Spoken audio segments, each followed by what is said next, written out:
हर हर महादेव, जय हिंद, वंदे मातरम। आज मैं ये वीडियो बना रही हूँ और मैं आज एक सनातनी के हिसाब से मैं बिल्कुल बात नहीं कर रही हूँ। आज मैं एक इंडियन के हिसाब से बात कर रही हूँ, अपने देश के लिए और इंडिया के लिए बात कर रही हूँ। और मैं एक इंडियन हूँ, इसलिए मैं एक इंडिया में जो हो रहा है उसके बारे में आपसे पूछना चाहती हूँ कि मुझे एक बात बताइए कि आप सब इंडिया में रहते हो, आप सब इंडिया में रह के उसके नागरिक हों, जैसे मैं एक नागरिक हूँ और सभी लोग इंडिया के नागरिक हैं। और हम इसका कॉन्स्टिट्यूशन लॉ सबसे ऊपर मानते हैं, ना कि हमारा ये धर्म का लॉ या वो धर्म का लॉ, वो हिसाब से हम नहीं चलते। हम जो भी यहाँ पर है वो सब इंडियंस पहले हैं, उसके बाद अपने अपने रिलीजन में हैं। तो मुझे एक बात बताइए कि आप इस कंट्री को दिल से नहीं स्वीकारते हो, ये बात तो है। और क्यों नहीं स्वीकारते हो? क्योंकि आपको कहीं पर आपके दिमाग में ये है कि काफिरों के बीच में आप रह रहे हो, और ये आपके जो दिमाग में चला गया है ना ये बात, दिस हैज़ जस्ट वो इतनी तरीके से आपके दिमाग में बस गई है ये बात कि आप इसके आगे और पीछे कुछ नहीं देखना चाहते हो, कि बस भाई हम इंडिया में हैं और हमारे साथ ज़्यादती होती है और हमको परेशान किया जा रहा है, और हमारे साथ जो भी आप कहते रहते हो, जो भी आप क्रिटिसाइज़ करते हो। लेकिन क्या आपने सोचा है कि आपको इतनी आज़ादी और किसी देश में मिलती अगर आप चले जाते? 1947 में जब हमारा बंटवारा हुआ था, जब पार्टीशन हुआ था, तब आपके जो दादाजी होंगे या पिताजी होंगे, जो भी होंगे, उन्होंने ये निर्णय लिया होगा, ये एक फ़ैसला लिया होगा कि हमको यहाँ रहना है, हम इंडिया छोड़ के नहीं जाएंगे, हम हिंदुस्तान छोड़ के कहीं नहीं जाने वाले। जबकि एक देश ऑलरेडी आपके लिए वो कर दिया था कि आप जितने भी मुस्लिम्स हैं और जो जाना चाहते हैं आप प्लीज़ चले जाइए, और आपको डिवीज़न में आपको दे दिया था। लेकिन उस वक्त आपने सोचा कि नहीं, हमको नहीं जाना है। तो ये मतलब है कि कहीं ना कहीं सोच समझकर ही आप यहाँ रुक गए होंगे। आपके जो पेरेंट्स होंगे या ग्रैंड पेरेंट्स होंगे, वो यहाँ पर कुछ सोच समझ के रुक गए होंगे, है ना? तो आप ये क्यों नहीं समझते हो कि ये हमारी जो धरती है, ये एक्चुअली आप अगर इसको अपना समझें तो आपको कितनी अपनाहियत मिलेगी सबसे। क्यों आप ये एक डिवीज़न करना हमेशा चाहते हो कि नहीं, हम इंडियंस हैं लेकिन हमारा शरिया लॉ सबसे ऊपर है और हम इस लॉ को ही फॉलो करेंगे, हम यही करेंगे, हम वही करेंगे। मतलब हर चीज़ में आड़े आते हो, हर चीज़ में फतवा जारी करते हो, हर चीज़ में दूसरों के ऊपर तोहमतें लगाते हो। ये क्यों करते हो आप इसलिए भी करते हो क्योंकि आप यहाँ अपने देश को अपने दिल से नहीं अपनाया। आपने बिल्कुल भी अपने दिल से नहीं अपनाया। अगर आपने अपने दिल से अपनाया होता तो आज आप खड़े होते। आज आप जितना हिंदुस्तान आगे जा रहा है, जो हो रहा है, उसमें आपका भी संयोग होता, आप भी उसमें पार्टिसिपेट करते। लेकिन बिल्कुल भी नहीं, आप बस एक ही रट लगाते हो कि हमारे साथ ये हो रहा है, हमारे साथ वो हो रहा है। आप हमेशा यही कहते हो कि हमारे साथ जुल्म हो रहा है, जबकि जुल्म आपको पता नहीं है।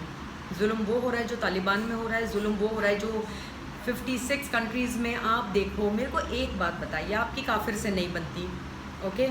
हम समझते हैं, चलो आपके किताब में लिखा हुआ है काफिरों, हम काफिर हैं तो काफिरों से नहीं बनती। लेकिन एक बात मुझे बताइए कि आपकी बनती किससे है? कौन सा एक मुस्लिम देश दूसरे मुस्लिम देश से बना के रखा है? हमेशा देखो तो कत्ल गारत, कभी देखो तो किसी को मार डालना, किसी को काट डालना, या सूली पे चढ़ा देना, या मतलब जो भी होता है एक दूसरे के ऊपर बस यही चलता रहता है। वॉर चलती रहती है हमेशा, और वॉर के इसमें हर एक फ़िरका जो है वो एक दूसरे से अलग है। अब मुझे बताइए कितने सारे फ़िरके हैं, आपको तो पता ही होगा।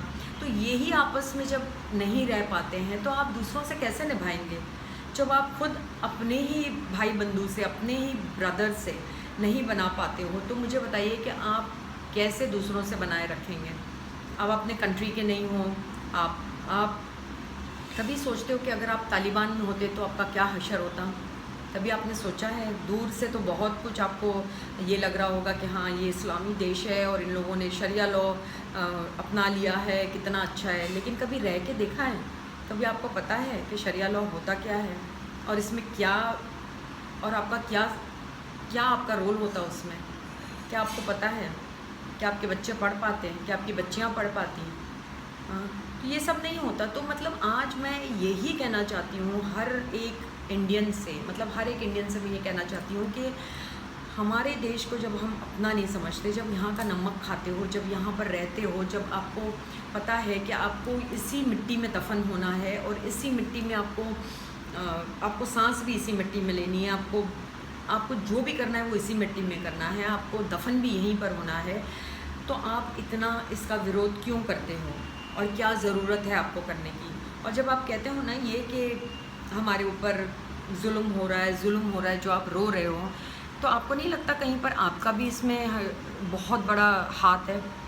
अगर आप हर चीज़ को अगर आप ये कहोगे कि ये चीज़ ठीक नहीं है, वो चीज़ ठीक नहीं है, यहाँ पर हिंदू मेजॉरिटी, तो हिंदू मेजॉरिटी है, ऑफ कोर्स हिंदू मेजॉरिटी है, आप मिनॉरिटी हो और आप यहाँ रह रहे हो, तो बिना वजह क्यों मतलब ये सब होता रहता है? क्यों जुल्म होता है आप पे? अगर आप कुछ करोगे तो फिर सामने वाला कब तक चुप रहेगा? आपने ये भी सोचा है? क्यों नहीं अपने दिल से और अपनी जान से इसको अपनाते हो और एक अच्छे इंडियन की तरह रहते हो? अगर ऐसा नहीं था तो फिर आपको पाकिस्तान पहले ही चले जाना चाहिए था, आपको नहीं रहना चाहिए था यहाँ पर, क्योंकि यहाँ पर रह के आप खुद की भी ज़िंदगी ख़राब कर रहे हो, दूसरों की ज़िंदगी ख़राब कर रहे हो, दूसरों के ऊपर हमेशा देखो तो एक अजीब शक की नज़र से देखते हो कि भाई ये तो बस हमको, ये काफिर है, ये हमारा बुरा चाहता है, ये काफिर है, ये हमारा बुरा चाहता है, आप अलग थलग हो जाते हो, कोई मेन स्ट्रीम में आप हो नहीं, तो क्यों? और मैं ये आज एक इंडियन के हिसाब से मतलब बात कर रही हूँ, नॉट एज ए सनातनी। आज मैं कोई रिलीजन की बात नहीं कर रही हूँ, मैं एक इंडिया को अपनी कंट्री मानती हूँ, अपनी ज़िंदगी मैंने यहाँ गुजार दी है और मैं ये कंट्री को बहुत प्यार करती हूँ। तो आपको नहीं लगता है कि आपको भी इसी तरह से अपने कंट्री को प्यार करना चाहिए और इसी तरह से आपको अपने कंट्री की जो मिट्टी है उसको प्यार करना चाहिए? अगर आप तालिबान में होते, अगर आप तालिबान के अंडर होते या आप उस देश में होते जहाँ तालिबान का रूल चल रहा है अभी, आपको पता है आपके साथ क्या होता? आप जी भी नहीं पाते, आप सांस नहीं ले पाते। तो यहाँ पर आपको हर चीज़ की तकलीफ़ है, आप एक एक बात में यहाँ के नुक्स निकालोगे, हर बात में कहोगे कि नहीं इंडिया ठीक नहीं है, तो फिर आप रह भी रहे हो, फिर उसकी बुराई भी कर रहे हो, खा भी रहे हो, यहाँ ही का नमक खा रहे हो, फिर भी नमक हरामी कर रहे हो, तो आपको नहीं लगता कि ये गलत है?